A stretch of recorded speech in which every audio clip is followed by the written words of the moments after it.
پڑا ہوا تھا۔ تو یہاں سب کچھ مل جائے تو زوال ہے، چند سال گزرنے کے بعد زوال ہے۔ تو اب اللہ کہہ رہا میں تمہیں ایک اس سے اعلیٰ چیز بتاؤں، انبئکم بخیر من ذالکم، کیا ہے؟ للذین اتقوا عند ربہم جنات تجری من تحتها الانہار خالدین فیہا وازواج مطہرہ ورضوان من اللہ واللہ بصیر بالعباد، کہ اگر مجھ سے دوستی لگا لو نا، تقویٰ کیا ہے؟ اللہ سے دوستی لگانا۔ اور تقویٰ کوئی ایسی آسمانی مخلوق نہیں ہے یا ایسی کوئی مشکل صفت نہیں ہے جو پیدا عام سے عام مسلمان تقوی والا ہو سکتا۔ آگے آئیں گی، میں وہ بتا رہا ہوں، بلکہ پہلے وہ بتا دیتا ہوں کون ہے تقوی والے۔ اللہ جو یہ کہتے ہیں اللہ ہم تیرے اوپر ایمان لائے، یا اللہ ہمارے گناہ معاف فرما، ہمیں جہنم سے نجات عطا فرما۔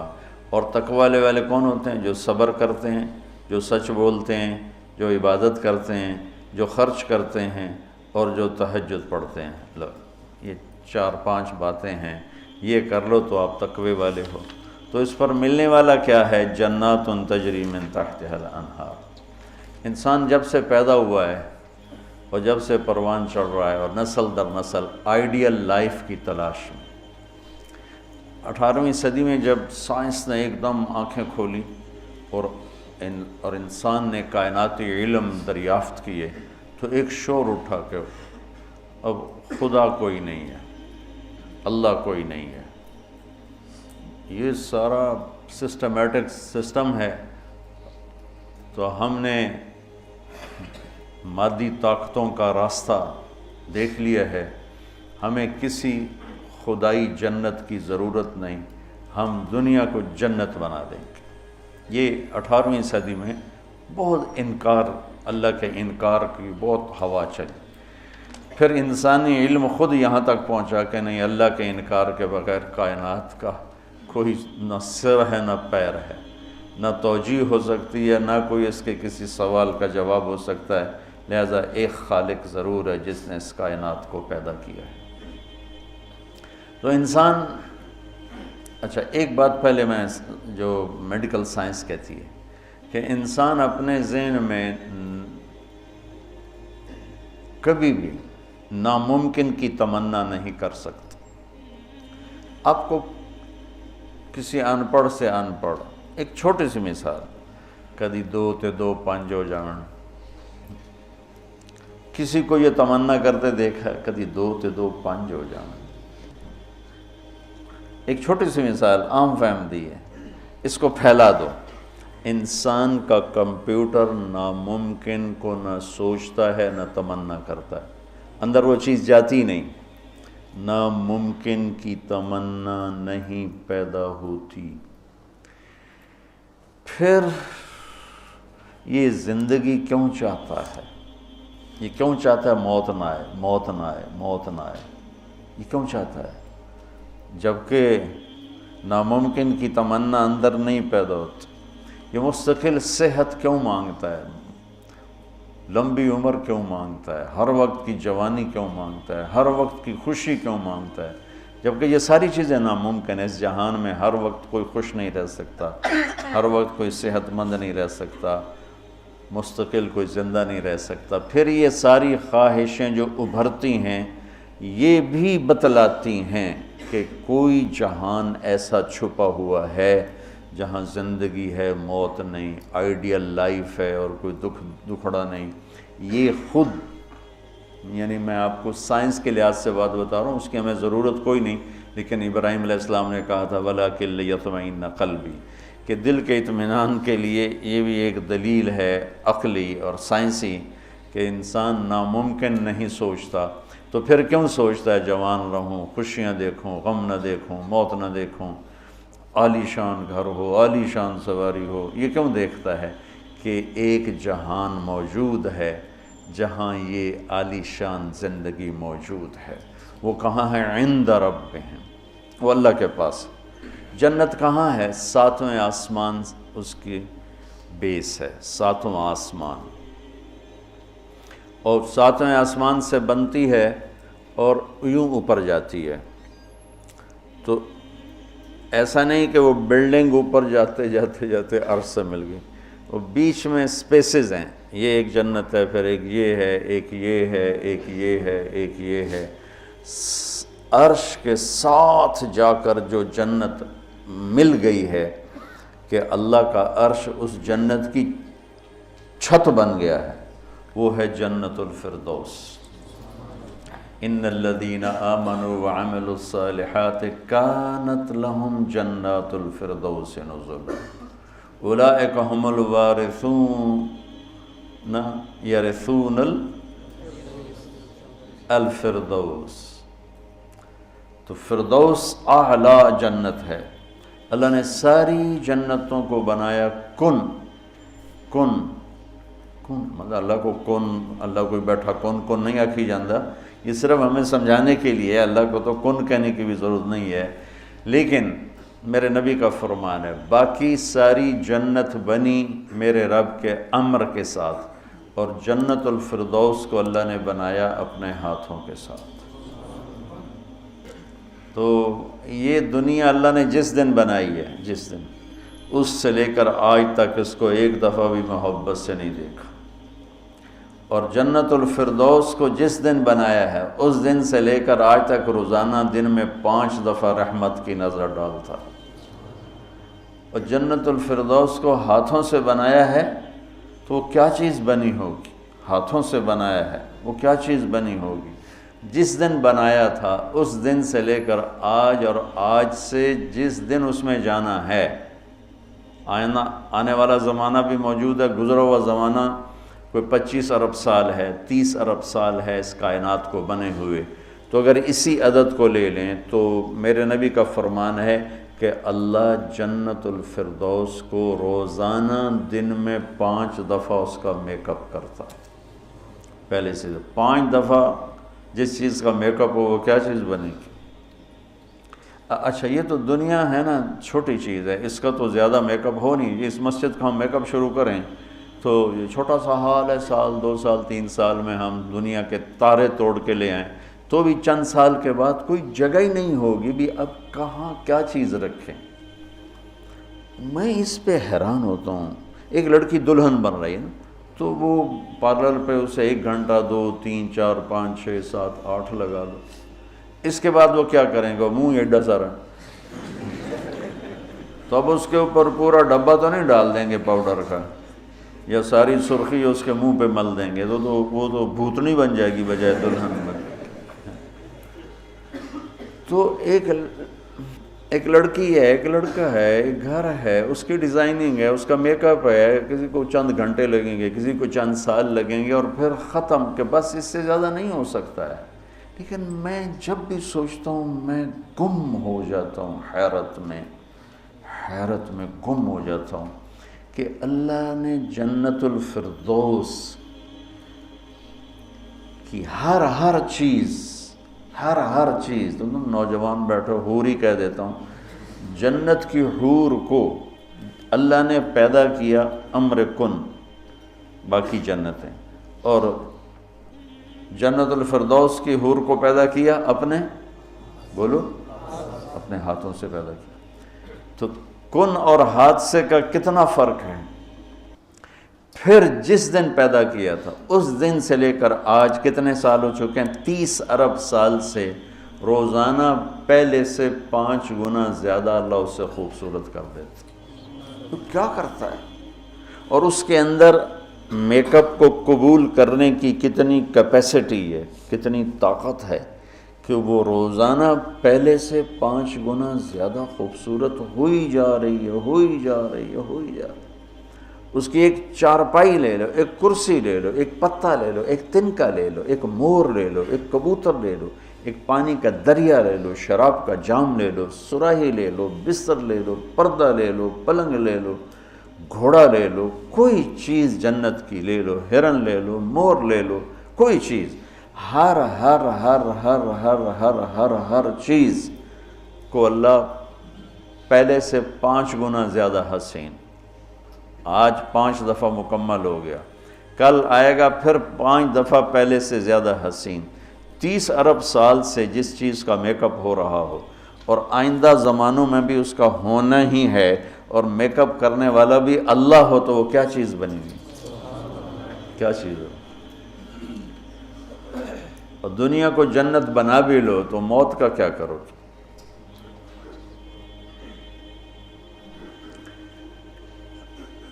ایک آدمی نے بہت عالیشان بنایا اپنا گیٹ گھر، تو میں اس کے ساتھ جا رہا تھا تو مجھ سے کہنے لگا مولانا صاحب اتنے ہی ویکھو اسی تو اتنے روپیے لا چھڑیں تسی ویندے ہی نہیں پے ہو، دیکھو میں نے کیا بنایا ہے۔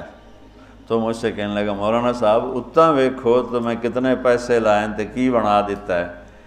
تو میرے بولنے سے نا پہلے خود ہی بول پہ پر مصیبت ہے مر جاونا ہے چھڑ جاونا ہے، ساتھ ہی پر مصیبت ہے مر جاونا ہے چھڑ جاونا۔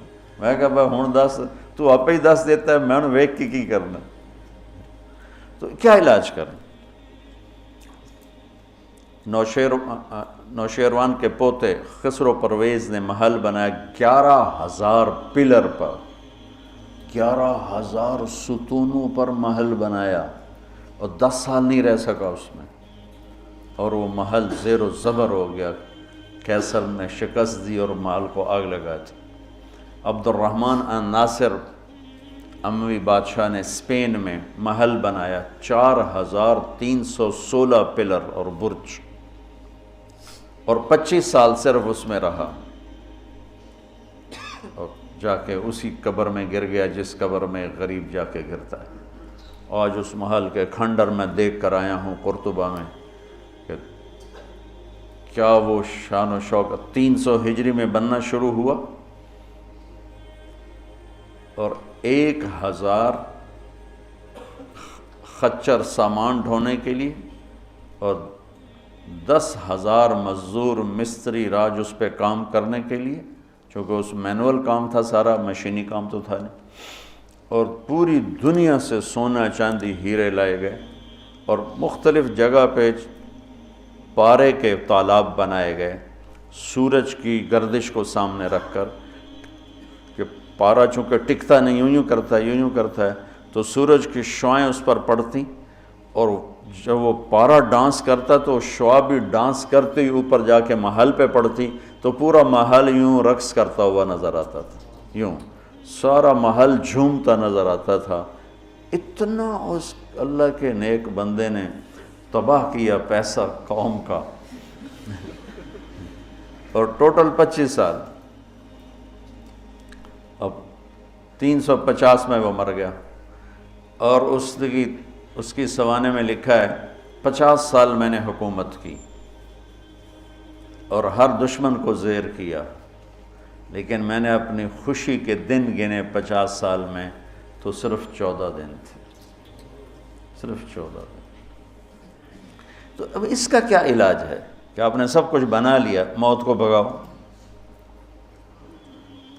جب موت ہے تو اللہ کہتا ہے یہ آئیڈیل ہوم نہیں بن سکتا، لہٰذا یا مجھ سے دوستی کر لے، تقوی اختیار کر لے، پھر تو دیکھ میں تیرے لیے جنت بنا کے بیٹھوں، 7ویں آسمان سے چلتی ہے، اور پھر یہ درجات ہیں، 100 درجات تو صرف جنت الفردوس کے ہیں، اور باقی پتہ نہیں کیا چیز۔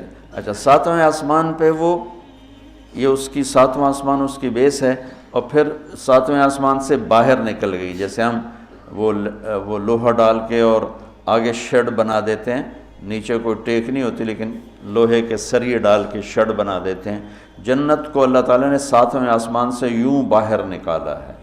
کتنا باہر نکالا ہے وہ اللہ ہی بہتر جانتا ہے۔ پھر اس کو اوپر اٹھایا ہے اور اپنے عرش کو اس کی چھت بنایا ہے۔ جنت الفردوس کے لیے اللہ کا عرش چھت ہے اس مسجد کی چھت کی طرح، اور باقی جنتوں کے لیے اللہ کا عرش چھت ہے آسمان کی طرح، آسمان کی طرح۔ تو اس میں ایک تنکا لکڑی یا گھاس،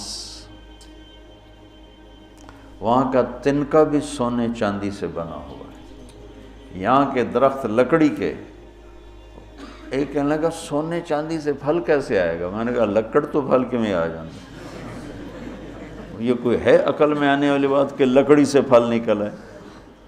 لیکن چونکہ ہم ہر وقت دیکھتے رہتے ہیں تو وہ ہمارا ذہن اسے قبول کر چکا ہے. ورنہ کوئی عقل کی بات ہے کہ لکڑی میں سے آم نکل آتا ہے اور لکڑ میں سے انگور نکل آتا ہے, چھوٹی سی بیل میں سے اتنا بڑا تربوز نکل آتا ہے. یہ کیا چکر ہے؟ زمین پر پڑے پڑے پڑے پڑے پڑے اتنا ہو جاتا ہے. وہ کہتے ہیں کوئی فلسفی جا رہا تھا تو اس نے دیکھا اتنا بڑا تربوز زمین پہ پڑا ہوا اور آم لگے ہوئے درخت پر, تو کہنے لگا ایک ہی گل ہوئی, چھوٹے چھوٹے اتنے لا دیتے ہیں وڈے نو ہیٹھاں پاتا ہے. تو ابھی اسی سوچ میں تھا تو ایک کام ٹوٹ کے اس کی ٹنڈ پہ لگا. کہنے لگا سمجھ آ گئی یہ میرے اتنے ہندوانہ ڈاندا تو میرا کی حال ہے,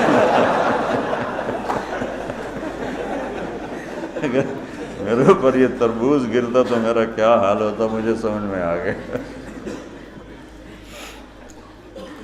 تو اللہ نے ادنا ترین چیز جو لگائی ہے جنت میں سونا اور چاندی ہے, زمرد اور یاقوت ہے, ہیرا اور جوہر ہے. اور میں نے ملکہ برطانیہ کے محل میں دیکھا, اس کے تاج میں, ان کے محل میں عجائب گھر بنا ہوا تو ان کے تاج میں لگا ہوا تھا کوہ نور. لیکن اب اس کی وہ شان و شوکت نہیں رہی, چونکہ کاٹ کے تاج میں لگایا اور پھر 3 ٹکڑے کر کے آگے ایک پٹی میں رکھا ہوا تھا. یہ پورا جب ہیرا تھا تو دیوگری جنوبی ہند کی ایک ریاست تھی, اسے علاؤ الدین خلجی نے فتح کیا. تو جب مال غنیمت کے لیے خزانے کا دروازہ کھولا گیا تو اس میں یہ ہیرا پڑا ہوا تھا. تو علاؤ الدین خلجی کے منہ سے بے ساختہ نکلا کوہ نور, یہ تو نور کا پہاڑ ہے. تو اس سے اس ہیرے کا نام ہی کوہ نور پڑ گیا. تو پھر جب انگریزوں نے فتح کیا ہندوستان کو تو پھر ملکہ برطانیہ کے لیے اسے جہاز کے ذریعے سے وہاں لندن پہنچا دیا گیا. یہ دنیا کا سب سے بڑا ہیرا تھا, ہو سکتا ہے اب اس سے بڑے ہوں, لیکن جنت کے کسی بھی لباس میں, تاج میں, گلاس میں, سراہی میں, میز پر, کرسی پر, بستر پر, مسیری پر, پلنگ پر, دروازے پر, کھڑکی پر جو موتی ہیرے جڑے ہوئے ہوں گے, اس میں سب سے چھوٹا موتی یا ہیرا یا نیلم یا زمرد یا پکھراج, جو بھی تم نام لے لو جو آج دنیا میں قیمتی پتھر پائے جاتے ہیں, اس کو لا کر یہاں ٹیبل پر رکھ دو, وہ اتنا سارا ہو تو میرے رب کی قسم یہاں سے آسمان تک روشنی پھیل جائے گی اور خوشبو پھیل جائے گی, خوشبو پھیل جائے گی. تو اللہ تعالیٰ کہہ رہا ہے تم مجھ سے صلح تو کرو, مجھ سے یاری لگاؤ, تو میں نے آئیڈیل ہوم تمہارے لیے بنایا ہوا ہے. ایک نوجوان کہنے لگا اللہ حوروں کا لالچ کیوں دیتا ہے؟ میں نے کہا زنا سے روکنے کے لیے, کیونکہ لوگ شادی کر کے بھی زنا نہیں چھوڑتے ہیں, اور اللہ معاشرے کو پاک دامن دیکھنا چاہتا ہے. جس معاشرے میں زنا پھیل جاتا ہے وہ معاشرہ برباد ہو جاتا ہے. تو اللہ چاہتا ہے کہ ہر مرد عورت پاک دامن زندگی گزارے, اس لیے نے نکاح کا راستہ رکھا, اور پھر مرد کی شہوت کو روکنے کے لیے وعدہ کیا تو یہاں صبر کر, حلال کام کر, تو آجا میرے پاس, میں نے تیرے لیے تیری اس خواہش کا سامان تیار کر کے رکھا ہوا ہے. کہ یہاں کا مادہ مٹی ہے, وہاں کا مادہ مشک و عنبر ہے, وہاں کی گھاس زعفران کی ہے, یہاں زعفران اتنا سا ملتا ہے اور لاکھوں روپے کا کلو ملتا ہے, اور وہاں پوری میدان میں جو گھاس ہے وہ زعفرانی ہے, اور گھر کی 1 اینٹ موتی کی ہے, 1 اینٹ زمرد کی ہے, 1 یاقوت کی ہے, 1 زمرد کی ہے, 1 سونے کی ہے, 1 چاندی کی ہے, بیچ میں مشک کا گارا ہے اور زعفران کی گھاس ہے, اور اللہ کا عرش اس کی چھت بنایا گیا ہے.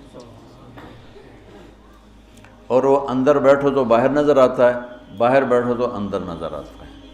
میں نے جو ایک دفعہ جنت کا محل دیکھا خواب میں, تو یہ اس کی میں نے صفت جو پڑی تھی وہ میں نے آنکھوں سے دیکھی کہ میں اس کے اندر چل رہا تھا, مجھے باہر بھی نظر آ رہا تھا اور اوپر بھی نظر آ رہا تھا اور دائیں بائیں بھی نظر آ رہا تھا, حالانکہ میں ایک گیلری میں چل رہا تھا, اور اس کا جو فرش تھا مجھے لگتا تھا ہر فرش کی ٹائل کے نیچے سورج نکلا ہوا ہے, اس طرح اس میں سے روشنیاں نکل رہی تھیں, روشنیاں نکل رہی تھیں.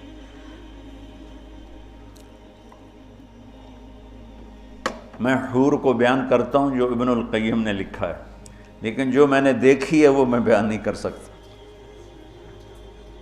میں اس اب بھی دیکھ رہا ہوں,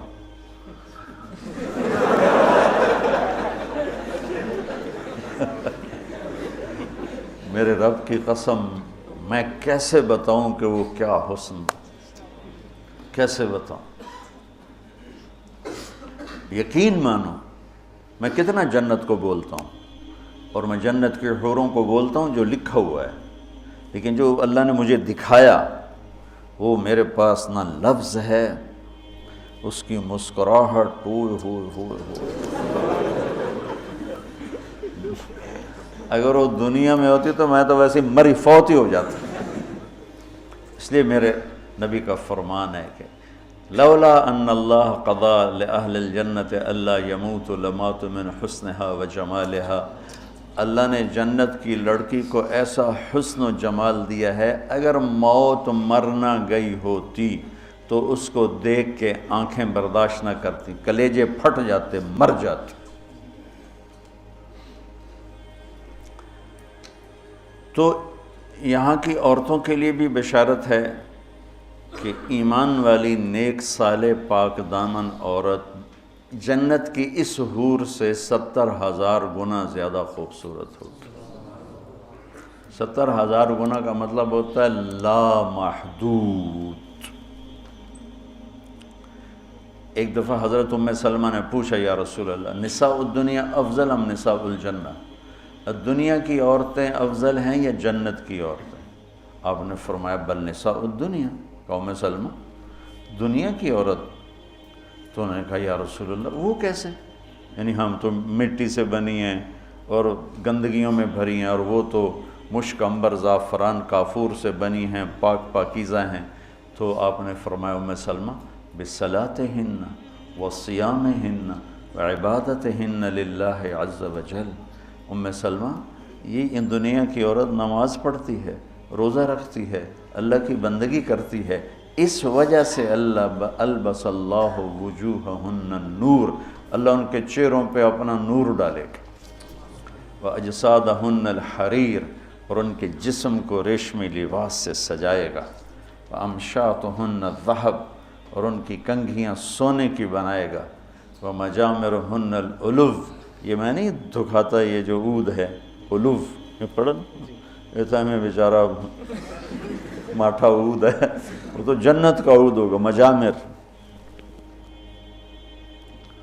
کوئی دینا کوئی چیز پکڑنے کے لیے، یہ ٹیشو پیپر دے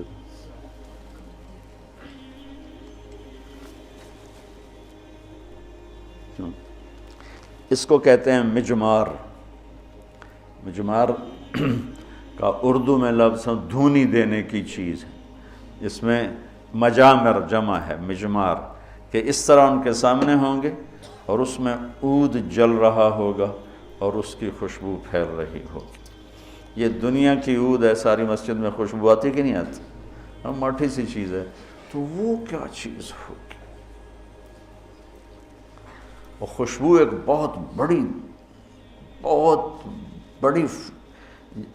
یعنی فریش کرنے والی ایک نعمت اللہ نے بنائی ہے، کہ دماغ کی غذا ہے خوشبو، آنکھوں کی غذا ہے سبزہ، اور دماغ کی غذا ہے خوشبو۔ اللہ تعالیٰ نے اس کو خوشبوؤں سے بھر دیا ہے۔ عرفہا لہم کا ایک ترجمہ ہے کہ جنت کو اللہ تعالیٰ ان کے لیے خوشبودار بنا رہا ہے، عرف خوشبودار بنانا۔ ایک اور ترجمہ بھی ہے لیکن ابھی اس کی مناسبت سے مجھے یاد آیا کہ عرفہا لہم، کہ آ جاؤ ایک دفعہ مجھ سے دوستی لگا کے، پھر ایسی جنت دوں گا جس میں خوشبوئیں خوشبو ہوگی، اور ایسی خوشبو ہوگی کہ یہ ادھر تو لگاتے ہیں اور تھوڑی دیر بعد وہ ختم ہو جاتی ہے، وہ تمہیں ہمیشہ مہکائے رکھے گی اور تمہیں ہمیشہ تر و تازہ رکھے گی، خوش و خرم رکھے گی۔ تو اللہ تعالیٰ فرمایا تو میرے پاس آ جاؤ، تو تم جس آئیڈیل ہوم کو ڈھونڈتے ہو وہ میں نے تمہارے لیے تیار کیا ہوا ہے۔ تجری من تحتہا الانہار، پانی یہ انہار دریا کو کہتے ہیں، کہ وہ دریائی دریا ہیں۔ اصل میں یہ دریا وہ ایک کنایہ ہے، یہ ہے اس کے لیے خوبصورتی کے لیے، کہ پانی سے حسن آتا ہے۔ لوگ سردیوں میں گرمیوں میں مری جاتے ہیں، ناران جاتے ہیں، لورالائی نہیں جاتے، فورٹ منرو نہیں جاتے، وہ بھی ٹھنڈا ہے، لیکن وہ اتنا ویران ہے کہ اس پہ سبز نام کی شائی کوئی نہیں. اور کیوں نہیں ہے کہ پانی کوئی نہیں؟ پانی نہ ہونے کی وجہ سے کالے پہاڑ ہیں. مری ناران کاغان میں پہاڑ سرسبز ہیں کیونکہ وہاں پانی بہت زیادہ ہے. تو انہار انہار انہار، یہ اشارہ ہے خوبصورتی کی طرف. اور انہار دریا سے حدیث ایک یاد آ گئی، وصف الجنہ فی وصف الجنہ، یہ ایک مسقطی عالم کی لکھی ہوئی کتاب تھی، مجھے اچانک یاد آ گئی کہ وہ دریا میں ان کے بحری جہاز چلیں گے، ایک ایک جہاز اتنا بڑا ہوگا کہ پوری دنیا اس کے مقابلے میں حقیر ہوگی. دنیا پوری 24,000 کلومیٹر کی دنیا اس جہاز کے سامنے حقیر ہوگی. تو جب وہ اس جہاز پہ چڑھیں گے سیر کرنے کے لیے تو وہاں ان کے لیے الگ بیویاں ان جہازوں میں ہوں گی اور ان کو مچھلیاں گھیر لیں گی چاروں طرف سے. تو ان کو سلام کر کے کہیں گی اللہ کے دوست مجھے کھاؤ گے؟ وہ کہے گا کھاؤں گا. تو وہ پوچھے گی مچھلی کباب کھاؤ گے سالن کھاؤ گے؟ تو وہ کہے گا اتنے تو آؤ اندر ہی گلاں کیتی جان. تو پھر وہ چھلانگ لگا کے اوپر آ جائے گی. تو موت تو ہے نہیں، تو وہ کہے گا کباب کھلاؤ، تو وہ یوں کرے گی تو ایک کندھے سے کباب نکل کے سامنے آنا شروع ہو جائے. کہے گا سالن دے، تو یوں کرے گی. تو میں یہ بنگلہ دیش میں حدیث بیان کرتا ہوں، بہت مزہ آتا ہے کیونکہ بنگالی بڑے خوش ہوتے ہیں. ان کی غذا مچھلی ہے نا. ایک دفعہ پہلوانوں کو اکٹھا کیا ہم نے. زندگی میں پہلی دفعہ میں نے پہلوان اتنے دیکھے، اور پہلی دفعہ ان سے میں نے بات کرنی. میں پریشان، یا اللہ میں ان سے کیا بات کروں، سارے انج کر کے اڈی اڈی کنی، اڈے اڈے سر تے کان کسی دا اینج کسی دا اینج کسی دا اینج. تو انج کر کے پے ہوئے، یا اللہ میں انہاں بلائی نو کی گل کراں، انہاں دی کھوپڑیاں کتھوں گل جاؤں. کبھی زندگی میں پہلوانوں سے بات نہیں کی. تو بڑا پریشان بڑا پریشان. ظہر کی نماز کے بعد بیان تھا، مونی روڈ وہ پہلوانوں کا اکھاڑا ہوتا تھا. خیر نماز ظہر کی ہو رہی تھی تو نماز کے دوران اللہ نے نا میری راہبری فرمائی. مجھے ایک حدیث یاد آ گئی. تو بیان شروع ہوا تو وہ ان کے بیٹھنے کا انداز ایسا جیسے کوئی اکھاڑے میں ہی بیٹھے ہوئے ہیں، وہ لتاں لمیاں کیتی ہوئی ہیں تو منہ اتنا کیتا ہوا. میں تو انہوں نے سامنے چڑا جہا بیٹھا ہوا سا. تو میں نے ان سے کہا دیکھو بھائی، یہاں سے میں نے بات شروع کی، دیکھو بھائی اصل زندگی ہے جنت اور دنیا ہے عرض. اور جنت میں جانے کا سب سے زیادہ مزہ پہلوانوں کو آئے گا. وہ سارے ذرا این ہو گئے، پہلے این ہو گئے. پہلوانوں کو بڑا مزہ آئے گا جنت میں جانے کا، اس لیے کہ جنت کا پہلا کھیل جو اللہ ہمیں دکھانے والا ہے نا، پہلی انٹرٹینمنٹ جو جنت کی ہوگی سب سے پہلی، وہ مچھلی اور بیل کی کشتی ہوگی. اب ہمیں تو کشتی آتی نہیں، تو ہمیں تو نہیں پتہ لگے گا بھئی مچھلی نے کیا داؤ لگایا، بیل نے کیا داؤ لگایا. تم سارے پہلوان ہو، تمہیں پتہ ہے داؤ کیا ہوتا ہے. جب بیل داؤ لگائے گا تسی اس لئے نعرے مارو گے، جب مچھلی داؤ لگائے گی پھر تم نعرے مارو گے، اور تمہیں وہ مچھلی اور بیل کی کشتی دیکھنے کا جو مزہ آئے گا وہ ہمیں تو آئے گا نہیں. یہاں سے بات چلی، وہ تھوڑے تھوڑے ان کی آنکھیں کھلی. تو اللہ تعالیٰ نے ایک عجب گھر بنایا ہے، اور ہمیں ذوق ہی نہیں، چونکہ جنت کے تذکرے ہی کوئی نہیں. اور زندگی گزر گئی ہے سفروں میں، جتنا عرب میں جذبہ ابھرتے دیکھا نا جنت کا، وہ اجمی تو ٹھنڈے برف کھا کے بیٹھے ہوں گے. ایک دفعہ میں تھوڑا فرق کرو،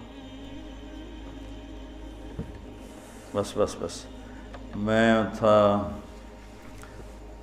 یہاں، ایک عرب جماعت آئی ہوئی تھی. وہ میں گیا ان کو ملنے، وہ تعلیم کرا رہے تھے، اس میں ایک بدو وہ یوں کر کے نا تعلیم میں سویا ہوا تھا یوں کر کے،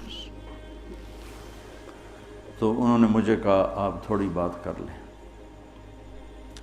تو میں نے بات شروع کر دی، وہ سویا رہا، مجھے خیال آیا اس بابے نے اٹھاواں کہ میں، تو تھوڑی دیر کے بعد میں نے جنت شروع کی نا، تو وہ پہلے یوں ایسے سویا ہوا تھا بالکل، جب جنت شروع ہوئی تو اس نے مجھے یوں دیکھا، ایک آنکھ سے دیکھا، ایک آنکھ، اور کافی دیر ایسے دیکھتا رہا، پھر یوں ہوا، پھر یوں ہوا،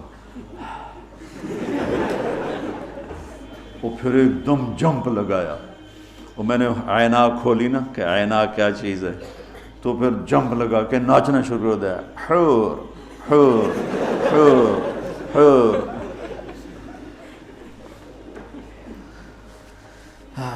تو میرا رب کہتا ہے دوستی لگا لے، گھر تیار ہے، یہاں سونے چاندی کا گھر بھی چھوڑ کے ہی تو جاؤ گے نا، اور وہاں وہ گھر بنایا ہے جسے چھوڑو گے نہیں، ہمیشہ رہو۔